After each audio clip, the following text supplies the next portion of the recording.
কেউ কাজ করতে ইচ্ছুক গেলে এই নাম্বারে যোগাযোগ করবে। 9 ঘন্টা ডিউটি, 11,500 টাকা স্যালারি, এসআই পিএফ সবই আছে, পার্মানেন্ট কাজ। আর যাদের কোনো কোয়ালিফিকেশন নেই তাদের জন্য বলছি 12 ঘন্টা ডিউটি আছে, 510 টাকা রোজ, এসআই পিএফ আছে, কোম্পানির রুম আছে, ক্যান্টিন আছে, ক্যান্টিনে খাবার পাওয়া যায়। 10 টাকা দিলে ক্যান্টিনে 2 টাইম খাবার পাওয়া যায়। দুপুরে 10 টাকা দিলে খাবার পাওয়া যাবে, রাত্রে 10 টাকা দিলে খাবার পাওয়া যাবে। থাকার জন্য কোম্পানির রুম আছে। আর 9 ঘন্টা ডিউটি, কোনো কোম্পানির রুম নেই, সব পার্মানেন্ট জব। আর যাদের কোয়ালিফিকেশন নেই তাদের মানে একটা ফর্ম ফিল আপ করতে হয়। ফর্ম ফিল আপ করার জন্য 500 করে টাকা লাগে।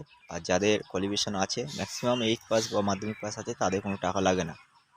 আর হাউস পিএ কাজ করতে গেলে, হাইজিন যাকে বলে, কাজ করতে গেলে ওর জন্য কোনো টাকা লাগে না, ঠিক আছে? একটা টাকা দিতে হবে না। তো এ কাজ করতে ইচ্ছুক এই নম্বরে অবশ্যই যোগাযোগ করবে। কাজ আছে হাওড়া, মুর্শিদাবাদ, বর্ধমান, সব জায়গাতে কাজ আছে, ধর্মতলা, যেখান থেকে করতে ইচ্ছুক সেখানে কাজ হয়ে যাবে। কেউ যদি কাজ করতে ইচ্ছুক তো এই নম্বরে অবশ্যই যোগাযোগ করবে।